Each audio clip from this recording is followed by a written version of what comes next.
Bonjour, je m'appelle Alexandra Bastiani. Et moi, je m'appelle Amélie Paquin. Nous sommes membres de l'Alliance canadienne de santé cardiaque pour les femmes et de la campagne Tout le monde en rouge.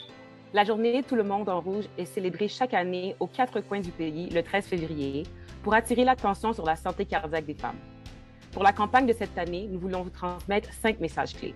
D'abord, saviez-vous que les maladies du cœur sont en hausse et constituent la principale cause de décès des femmes dans le monde? Selon l'Organisation mondiale de la santé, depuis 2015, le Canada, comme d'autres pays, a signalé une hausse des décès causés par les maladies du cœur chez les femmes. Voici quelques raisons expliquant pourquoi il en est ainsi. Les symptômes de crise cardiaque ne sont pas reconnus chez plus de 50% des femmes. Aussi, saviez-vous que les femmes ont plus de chances de présenter au moins 3 symptômes différents lorsqu'elles font une crise cardiaque?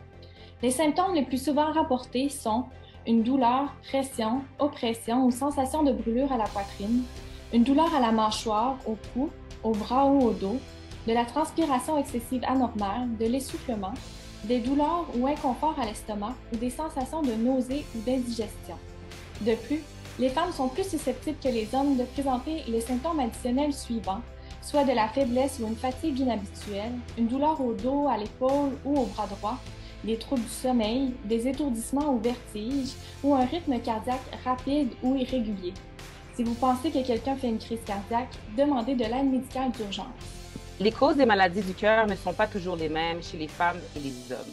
On a la maladie coronarienne, causée par une accumulation de cholestérol dans les vaisseaux sanguins du cœur, les valvulopathies, un ensemble de maladies qui touchent les valves cardiaques et qui nuisent à la circulation sanguine dans le cœur, et enfin l'arythmie, c'est-à-dire des battements cardiaques irréguliers.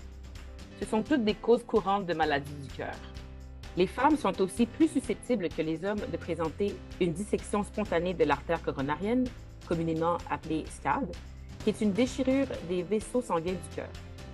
Un spasme coronarien qui survient quand les gros vaisseaux sanguins du cœur se resserrent et se compriment, limitant la circulation sanguine dans le cœur. Une dysfonction microvasculaire qui apparaît quand les parois des petits vaisseaux sanguins du cœur ne peuvent pas se dilater normalement. Une cardiomyopathie de Takotsubo, ou la maladie du muscle cardiaque provoquée par le stress, qui se manifeste quand le cœur s'affaiblit à la suite d'un événement très stressant. Ou encore la cardiomyopathie du péripartum, qui survient quand le cœur s'affaiblit durant les derniers mois d'une grossesse ou peu après l'accouchement.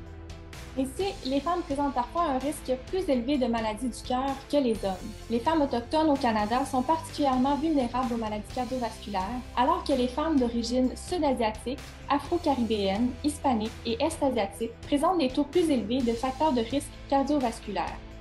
Le risque de maladie du cœur est particulièrement augmenté dans les cas suivants.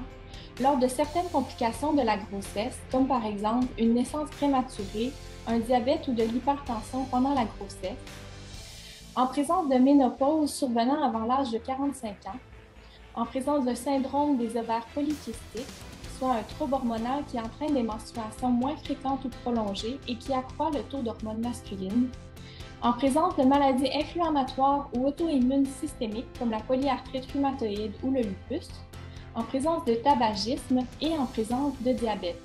La bonne nouvelle, c'est que 80% des facteurs de risque cardiovasculaire peuvent être évités. Il y a de nombreuses façons de réduire le risque.